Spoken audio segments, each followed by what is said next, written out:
The Agenda with Michael Knight on News Radio 560 KPQ and KPQ.com. And at 11 minutes past 1 o'clock, we say hello to our very special guest today on The Agenda. His name's Daryn Klinginsmith, and he's a candidate for the Chelan County PUD Board. Daryn, welcome to the show. Nice to have you in the studio. Thank you, Michael, for having me. Have you run for office before? This is my second time. Yes, sir. For the PUD? I ran for PUD commissioner 2 years ago. So there's something about the PUD that draws you, right? Well, you think you can do something if you get elected. I'm quite confident I can. What brought you to that frame of mind that you thought there was time for you to join the PUD board? What was it that made you say I'm going to have to go? I'm going to have to get yard signs. Well, I worked there for 22 years. Oh, really? I started there right after I got out of college, and I got out of college right when the first Gulf War started, way back 1990, 91. Way back to the 90s, huh?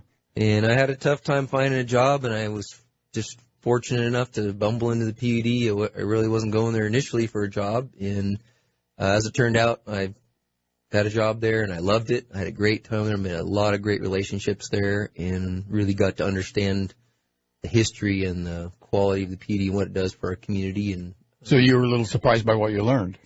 Yeah, I mean, I never really understood how complicated and complex the PUD was, and the incredible history of how it became and how it impacts so many people in our valley. What did you do when you got that job? Well, as far as my position there, when I first started, I was a lineman trainee. I became a journeyman lineman, so I worked outside on the power lines, and then about 7.5, 8 years in there, I went into the operations center, the system operations they call it now. So that's people liken it to the grid control or the.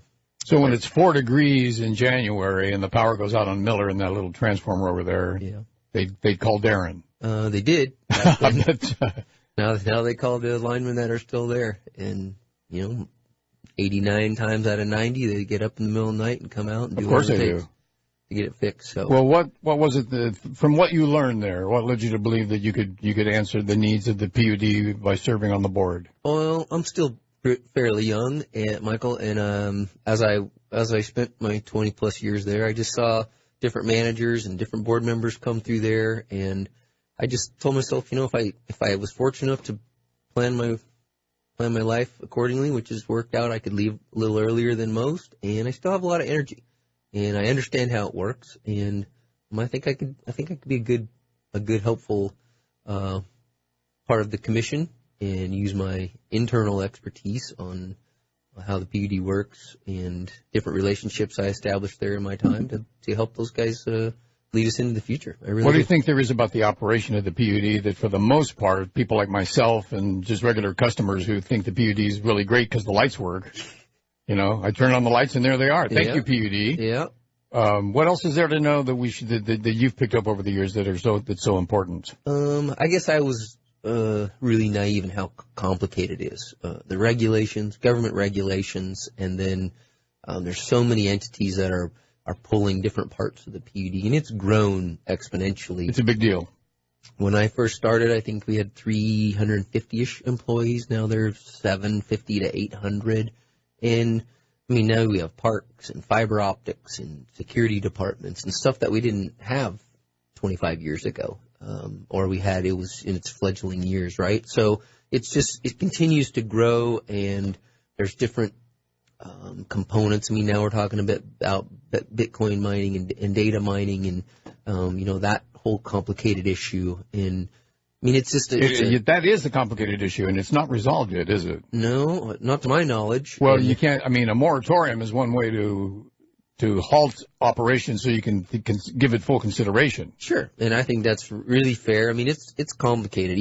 I know virtually nothing. I'm not going to pretend I'm an expert on data mining and Bitcoin, but when you were there, did you ever set up a 10 kilowatt line to a warehouse? It's not uncommon. Alcoa drew hundreds of megawatts every hour for a long time in one concentrated area, but that was kind of built that way, built for that in one spot, right? But we have a lot of customers in the county who draw 5. The CTC, where part of the PUD's operations was built for a 5 megawatt continuous load. They're out there. They're just kind of rare, and some of the fruit warehouses, the packing places, and they draw a pretty good load. And a huge load, yeah. Peak season, they're running 24 hours a day. So it's not completely Is the Bitcoin foreign. different in that it's you turn it on and it's a constant flow that never goes away?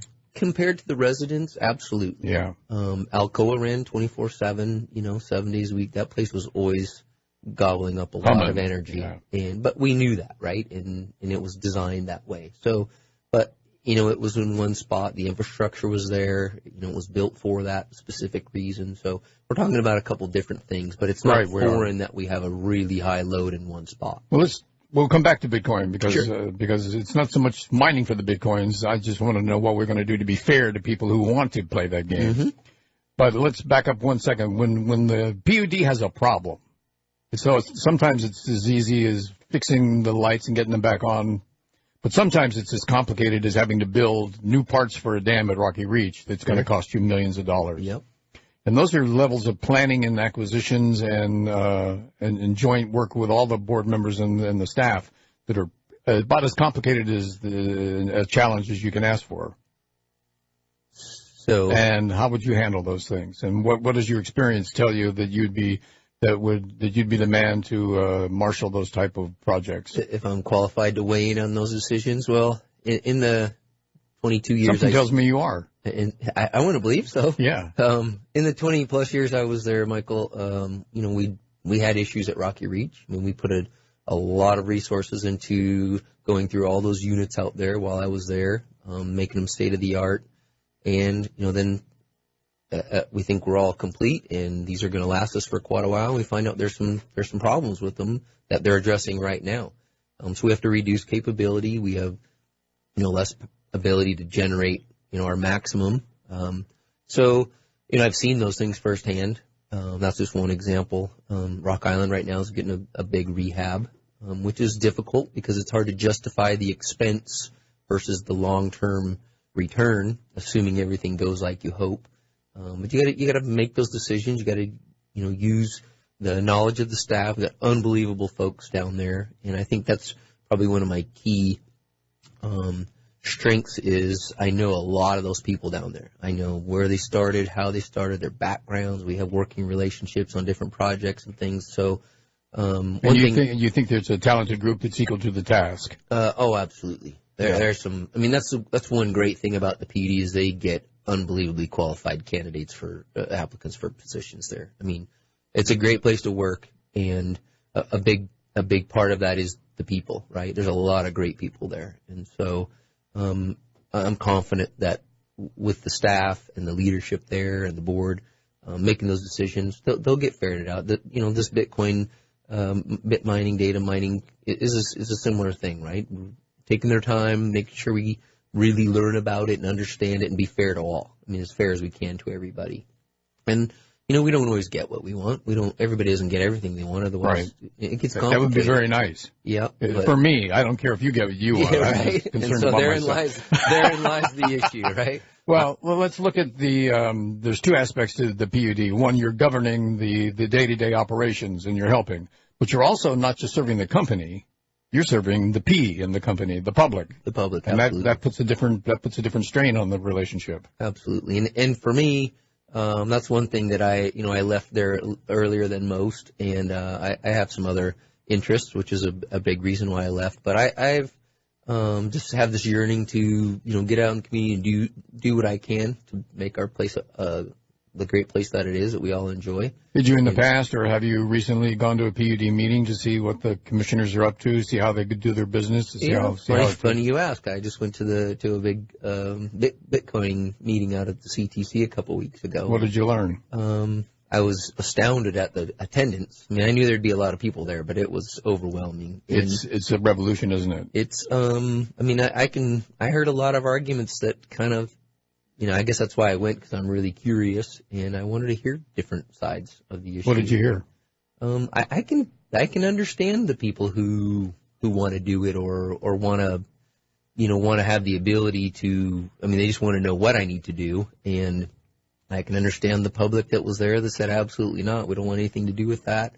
And I can see lots of I can see lots of validity to many of the arguments. Well, we're past the point where we can say, oh, that's not for us, because the world is going toward the world of Bitcoin, and blockchain technology is not going to be something that we have a choice about whether we believe it or we're interested in it. Yeah. It's going to happen. That's one thing I did get from there was a better understanding of the blockchain technology and its use in the world.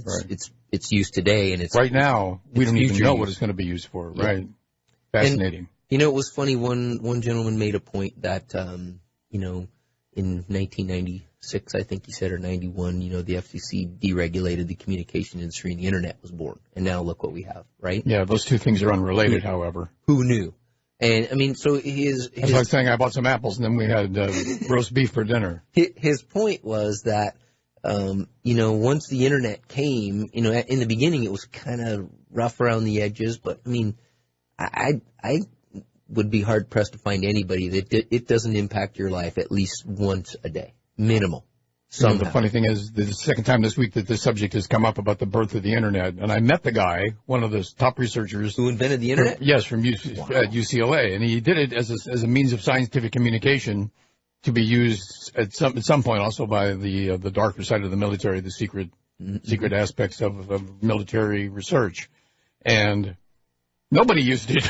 Yeah. It was sitting there able to be used, but no one knew about it. No one believed in it. No one was excited about it. No one cared about it. No one used it. And that was the way it was for years. So what was it that switched it? Did he say? What was the instant? The scientists that began using it spread the word, and then the techies started using it. And then that form of communication, which was considered to be not secret or totally safe, but removed from all other forms of communication, was at that time a preferred way to talk about scientific secrets or scientific elements of research that you wanted to keep quiet.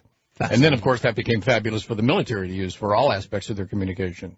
And then you and I got involved. Now we're sending pictures of cats to the guy who invented the internet, and he can't handle it. Instantly. Yeah. Instantly across the world. I mean, that's what's fascinating. And so back to your point about the blockchain, I mean, we have no idea where the future is. That's true. How does that affect Wenatchee and Chelan PUD and our ratepayers and our community as a whole? Like one person said in that meeting, is that data has to live somewhere. Does it live here? Is this the next Silicon Valley? This Central Washington? Is this where all that data lives? Does that change what used to be the Great Columbia Basin into a completely different place? It's possible. Maybe not. But only if the PUD allows them to use the power that they need to chase blockchain technology. Correct. I mean, you can build a blockchain mine or a Bitcoin mine. You can build that stuff anywhere in the world. There's a reason that those folks want to come here. And that's because? It's because of our cheap electricity. Right. So the question is, why is it cheap? Right. And if you're excited about the cheap electricity and you're happy to be paying your bill, and I start blockchain technology, which raises the price not only of everybody's bill but yours too, you say, well, what was that all about? What's in it for me except a bigger bill? And what does that do for our community? Does it make our place a better place to live? Is it worth a little bit of increase for a bigger gain as a whole in the community? Well, it's like saying I'm very pleased with the investment that you gentlemen have made in Silicon Valley and all our projects. But if you don't mind, we'd rather that you don't live here. If possible, don't come here. And please don't change our value and our quality of life because right now we're living in 1972. So please don't push us into 2018 because right now that the rents will go up and everything else will change. But the fact is, the future's waiting for us, and Wenatchee Valley is going to be part of it. But how the PUD, you are going to regulate the who gets in and who gets left out of the Bitcoin game is something that I don't think we have the answer to yet. How would you answer it? It's difficult, and I don't think that's the PUD's role is determine how somebody uses their energy, right? But I do think they have a valid voice in this utility's been here pushing 80 years. And the citizens from, the last 30, 40, 50, 60 decades have created what we're enjoying. Right. There's got to be a balance between moving forward, honoring the legacy and what has been created by someone else for us to take care of. But at the same time, if somebody wants to bring a business to this valley or an opportunity to create a new technology or a new product, I think we have to that's a fine line in how we determine what we tell somebody they can do with the electricity that we provide. And wasn't there also, and I don't know the wording for this, but isn't there also a covenant with the community that if you want electricity, the PUD will supply it for you? I mean, it's the only game in town. I mean, you don't have another option. So no, but if I were going to open up Macy's in downtown Wenatchee and I needed a lot of power, the PUD wouldn't say, no power for Macy's. That's not how we run things here. They would say, yeah, we'll hook you up. We'll provide it, but this is what it requires. This is what it's going to require, and maybe it's going to require something up front. And I'm pretty sure that the Public Utility Commission has a voice in how that can be. I'm quite certain they couldn't say, yeah, Macy's, you can come. This is for whatever reason we want to. Well, you probably know better than I. How many requests for blockchain technology contracts have there been? Because you can probably figure out how many it's going to take before the prices go crazy. Yeah, so in that meeting, it was brought up. Commissioner Bowles talked about some facts, and one of the staff brought up some facts. But it's been exponential. But since the moratorium started, it's kind of slowed down, almost halted. But there was, I want to say in my mind, 30 to 50 requests that are sitting there waiting, and the amount of electricity in total that group wanted was something like 250 megawatts. The funny thing, for folks who don't know anything about this, just keep in mind that for the operation to be successful, you have to operate at scale, which means it's got to be big or it doesn't work at all. Right. It functions. It just won't work the way you want it to. Right. And consequently, there are some people who, now that the moratorium's here, have their operations are undergoing. They're working right now. Right. They're drawing the power that they need under an agreement with the PUD. And they had already started before the people started, coming in droves. And that's what making those 30, 50 other candidates crazy, because they can't get going. They can't get the power they need. Or they can't make a deal for one level of power and then say, now I need more. Right. And, to give a little perspective to the folks out there who don't really dig into these details, the PUD, Chelan PUD has been established since 80 years ago, and on average, day in and day out, our whole county uses roughly 350 megawatts an hour. Everybody combined. This is without Alcoa. Right. And these blockchain companies in total want to use roughly 250-ish, if I remember right. I mean, that's almost match of 80 years of history. Almost double the use. Right? And so, basically overnight. So there's a reason to raise your eyebrows and really chew on this decision. I understand the Commission's concern for sure. And there's another problem for that. We sell a lot of the power right now in the open market. Correct. And that's a lucrative way to make money. In fact, it's a good way. It's a good way that they don't want to lose. But if they promise that power to you as a Bitcoin man, they can't sell it on the open market because it's being used. Absolutely. So they have to make up for those possible losses by charging the Bitcoin guys in advance, a cover charge to make sure that their operation doesn't lose money. Right. Or charging them more, right? Or do they charge you and I more? I think they charge on the ongoing rate, but they also charge something to make certain that the facility is safe. Absolutely. And also that it's to their standards beyond the safety part. And I think you have to pay before. I think there's probably going to be a cover charge. An upfront expense for the infrastructure. And also the detail by which the PUD has to oversee the project to make sure it's to their standards. Correct. So, I mean, the majority of the users in the county don't use their maximum potential electricity 24 hours a day. When you go to bed at night, there's virtually no load on at your house. Right. These guys are going to run pretty much continually, right? That's how they're going to get their money back. Yep. So, the conversation is, what does that do to the infrastructure? What does that do to the transformers, to the generators, to the lines, to the insulators?